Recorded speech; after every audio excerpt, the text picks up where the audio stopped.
you as a lawyer know better than any of us how important this principle of innocent until proved guilty is. Look, Padilla said 2 years ago, there are 3 million addicts in this country. That was the last figure. Nobody cared to find out. Now it's my time. So 2 years ago, between 2 years ago and now, how many do you think were hooked into drugs?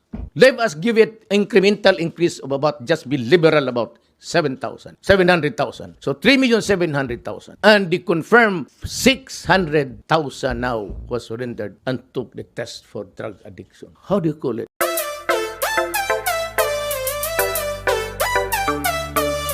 Just a problem? Is just a police problem? Or is it really a crisis for this country? It's not even epidemic, my friend.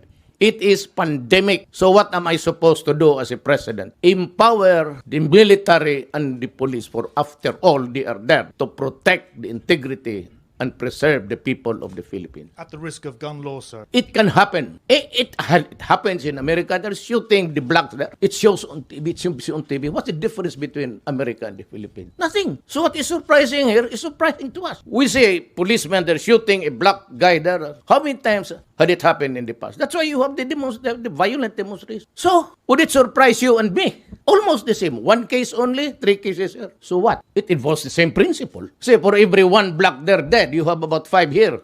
And so, does it make this world more livable because there is less killing?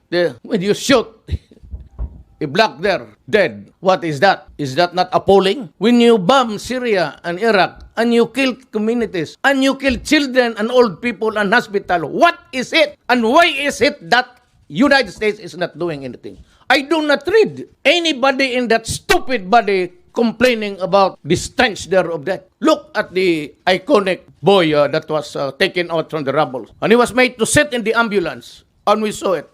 So what's the difference? Life of a criminal, or maybe he was really rubbed out. We cannot discount it. But what do you think that Americans did to the black people there? Is that not rubbing out also? I say, well, it was just one community there, one state of America.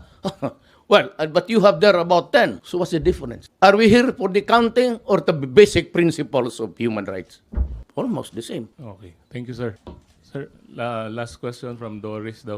Sir, yung balik tayo kay De Lima, yung sa sinabi niya, meron na po ba kayong mga nakalinya o meron na kayong kinakausap na mga to strengthen your case against her, na mga preso o warden who would testify against De Lima? And are you or are your agencies making efforts to track down the driver and to get him as a witness? I will not do that. She knows where lover is, so leave her at that. What we have is the intercept, but the intercepts cannot be used in evidence. That's illegal. Meaning to say, you can do the intercept, but it cannot be allowed in evidence in court. But in this, the recto law here says that you cannot even try it. But that was the time when we were using landlines. It's now free. It's a free enterprise now with the advent of digital age. You can siphon any of the conversation. China is doing it. America is doing it. Great Britain is doing it. Everybody is doing it with the power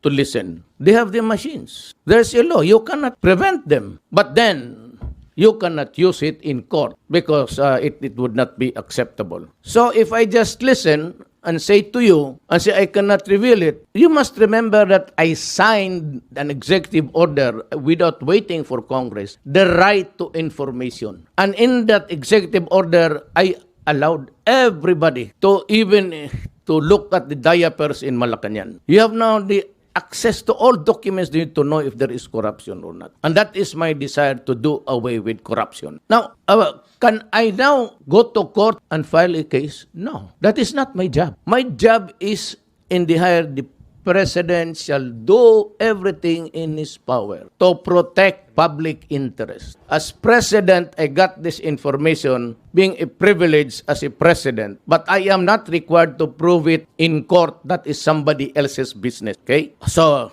that's one. The second is, I have every right now to tell you because you were the one, the media, bugging me several times. We met in Cotabato, everywhere you were.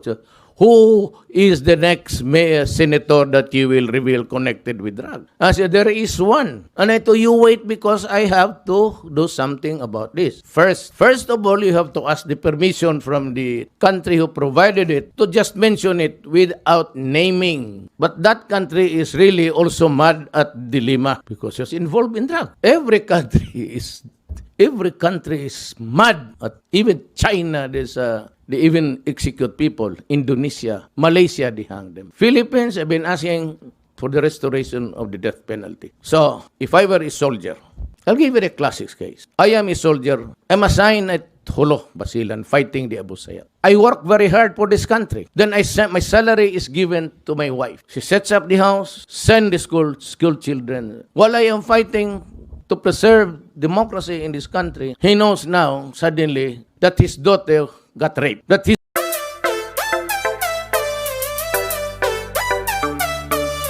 daughter got killed because of the drugs. Tell me now, because this is really what happened. If I were the lawyer, if I were the soldier, if I go back to see the child raped, my daughter raped, dead, stiff dead, inside the coffin, and they said that he was raped by those people.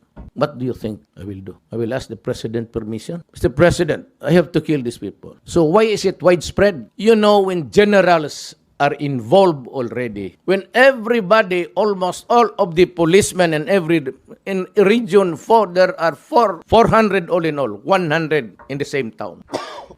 600, 100 only in one town. How do you cope up? Policemen into drug. And so that is why you see many policemen are also killed in police operation. Because he does not surround himself unless he's a drug lord. So, policemen are there. The Middle East guy. 3 million of our fellow human beings, they're Filipino. One father is working in Qatar, the other is working in Saudi Arabia. They work their ass to death to send money, only to discover during one of the rare visits that they are allowed to realize that the son is already hooked in Shabu and is longer placing. Does the lives of 10 criminals really matter to me? If I am the one facing the grief, would 100 lives of this idiot would mean anything to me? I was a prosecutor once, but if somebody raped my daughter because he was hooked into drugs and killed my daughter, my God, I will kill you. Let it be known to everybody. You despoil the body of my child, then you expect me just to kill 3 because there are 100. Okay,